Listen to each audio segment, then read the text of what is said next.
Vraiment pris mon plaisir. C'est une série historique, une roman polar et historique avec... je ne sais pas si vous vous souvenez, bon, moi j'ai lu beaucoup Balzac, tout ça, il y a souvent des avoués chez Balzac. Hein.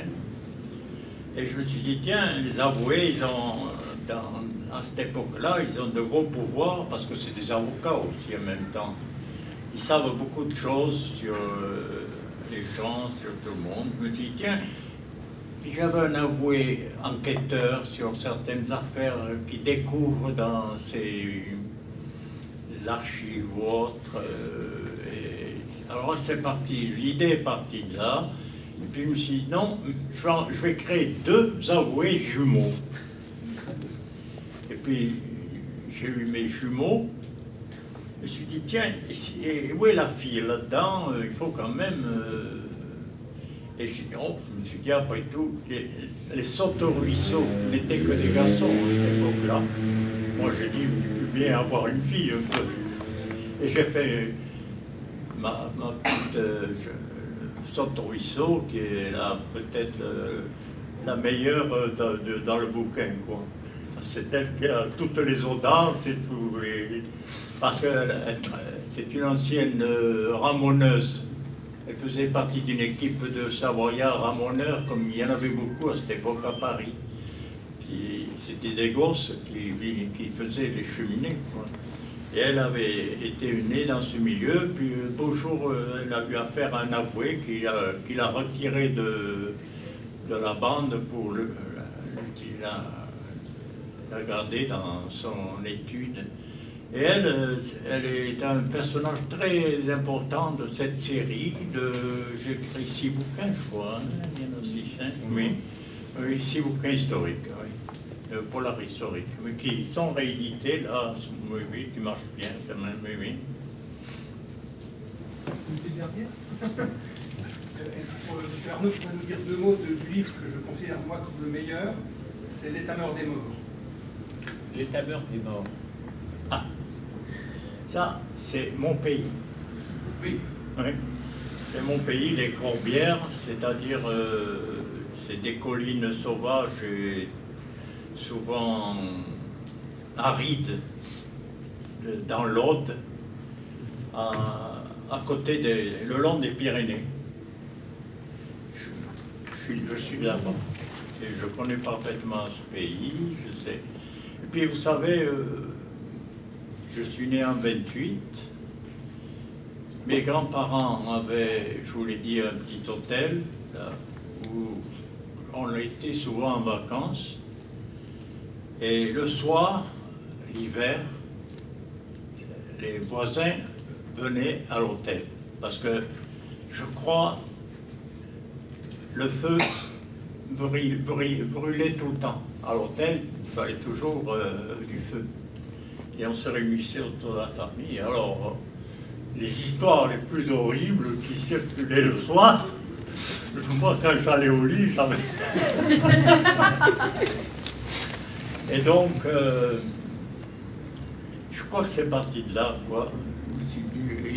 Cette histoire, il y a eu quelque chose, certainement, qui m'a frappé, quoi, parce que... Alors, j'ai créé un... Et puis, mon grand-père paternel, alors, celui qui vivait près de la mer, avait été étameur itinérant dans les Corbières. Il avait même eu maille à partie avec des gitans qui avaient aussi la même fonction dans le pays. Et tout ça, on m'avait raconté quand même, tout ça, ça formait quand même un noyau de départ. Hein.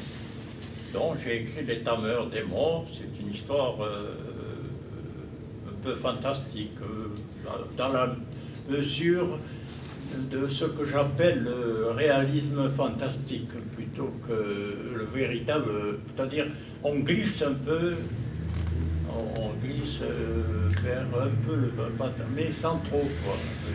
On laisse un doute. La mort noire se déroule dans la mort noire se déroule dans la région, oui. Non?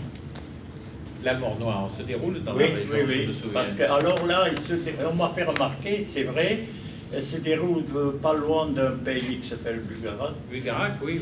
Et là, à ce moment, il y a toujours eu des phénomènes de sorcellerie ou autre là. Et à ce moment, il y a une réunion importante de tous ceux qui croient que le 12 décembre, on va disparaître. Alors, il paraît que c'est le centre, je ne sais pas comment ils appellent le centre de tout ce qui peut arriver, ça sera là. Écrivez-nous un petit roman sur le sujet. Attends, monsieur, oui. Oui, moi, je voudrais poser la même question, mais sur le roman de vous que je préfère, qui est un roman policier qui est En fantasme, qui a eu le prix Mystère de la critique. En fantasme. Ah, fantasme, oui. C'est un roman, c'est un roman que j'adore, oui. Il a été d'ailleurs, il a été pris, le prix de la critique, prix Mystère de la critique, oui. Il a fait deux fois un film. Un premier qui a été fait par... Gobbi, non? Gobbi, non? Oui, qui est très mauvais. Oui. Et le second a été fait par un jeune réalisateur, je l'ai vu, parce qu'il m'a envoyé là. Il est pas mal du tout quand même, il est mieux réussi. Mais bon, il est sorti dans quelques cinémas, mais il n'a pas eu un grand succès. Le dernier s'appelle Sommeil Blanc. Oui.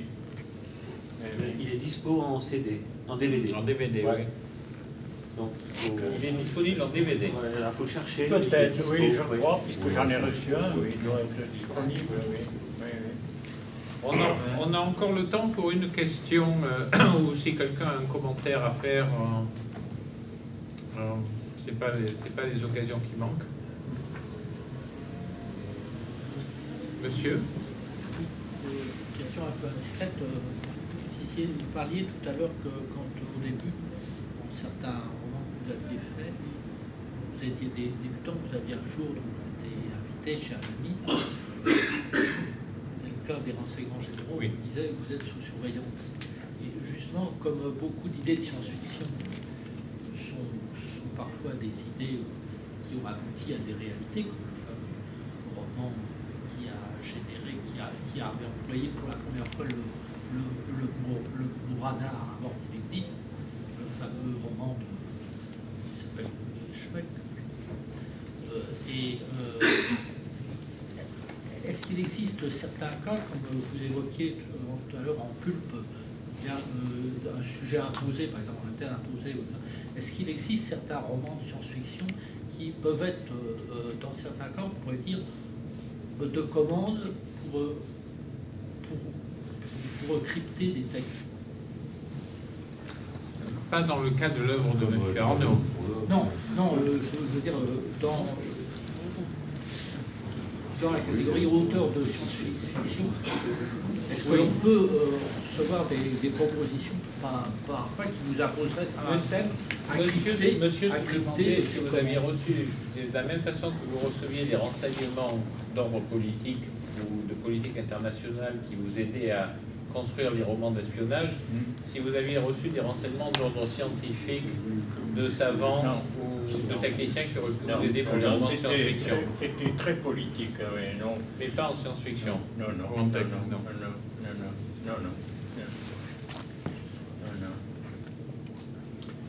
Bon, ben écoutez, on doit laisser la place dans 4 minutes à la présentation suivante.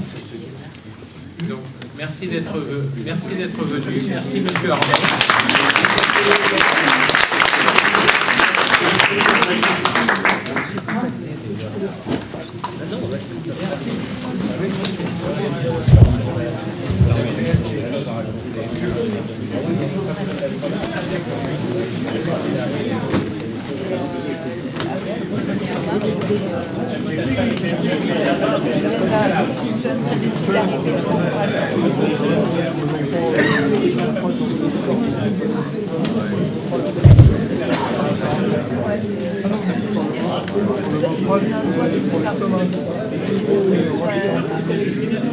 Toi, la c'est la pompe à poudre.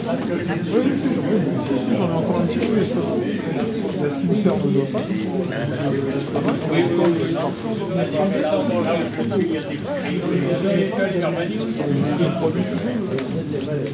Les anti-acides, par exemple, c'est des on a plus rapproché, on prend un matin, 40 un peu.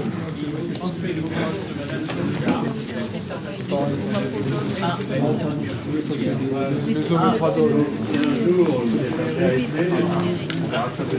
Oui, bien sûr, mais quand je viens à Paris, pour savoir, je passe 6 mois à Paris, 6 mois en France. Donc on verra ça. Monsieur Gaillard, je suis ravi de faire votre connaissance et félicitations pour le travail. Je suis content qu'il soit content. C'est un joli livre, hein? Aussi. Bon, c'est l'essentiel. Je suis d'accord avec vous. Oui, Il y a un site sur Arnaud et oui. je n'arrive pas à le voir. Oui, je crois qu'il a aussi sa table. Donc, vous avez un bouquin? Non, il va en venir. Oui.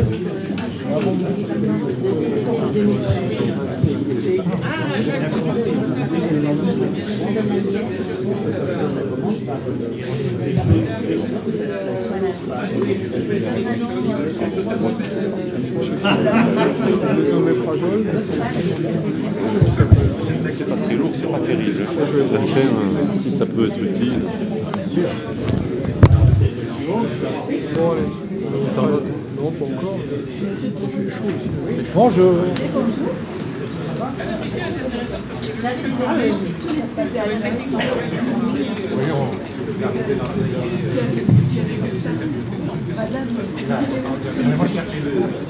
Oh, je suis...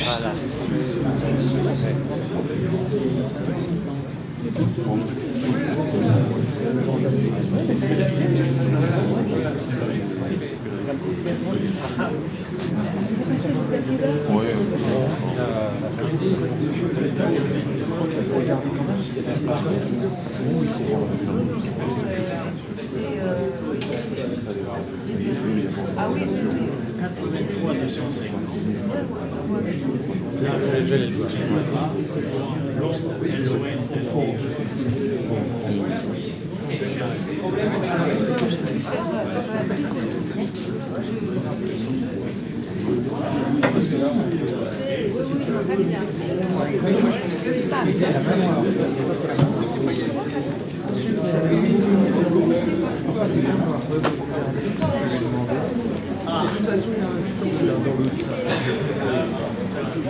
Je vais en parler avec M. Riviera.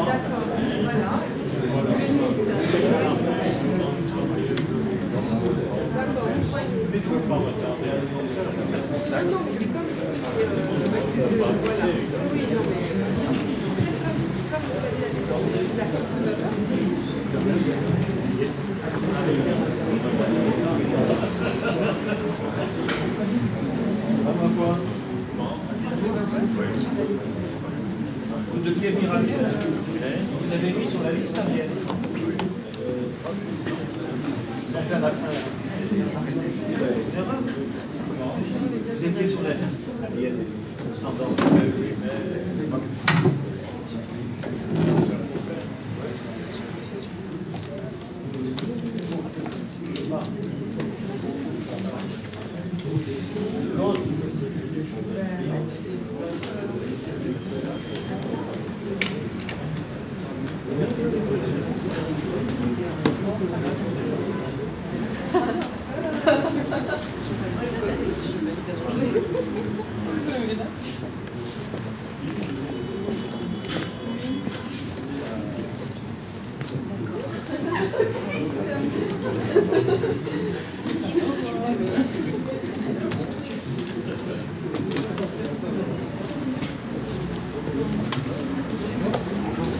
Vous pouvez... Ah oui, je vais mettre là. Ah d'accord. Est-ce qu'il y a moyen... Bon, merci, j'ai oublié ma bouteille.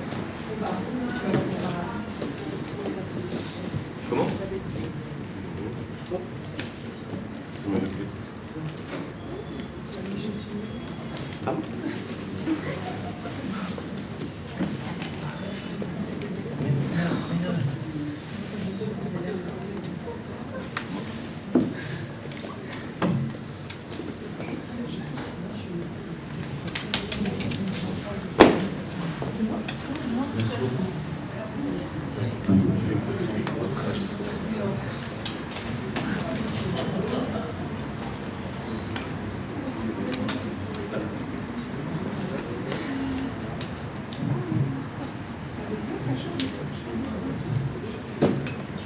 Environ pour bien l'intimider.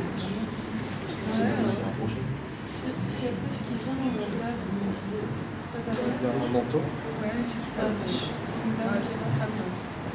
Plutôt, mais la dame, elle va voir de toute façon.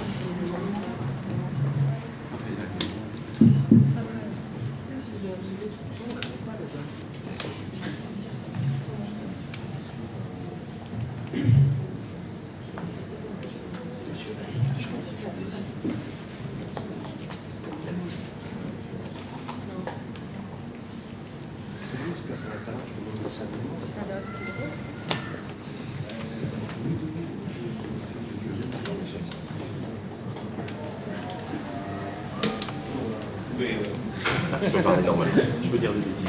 Personne ne m'entendra après. J'enregistre.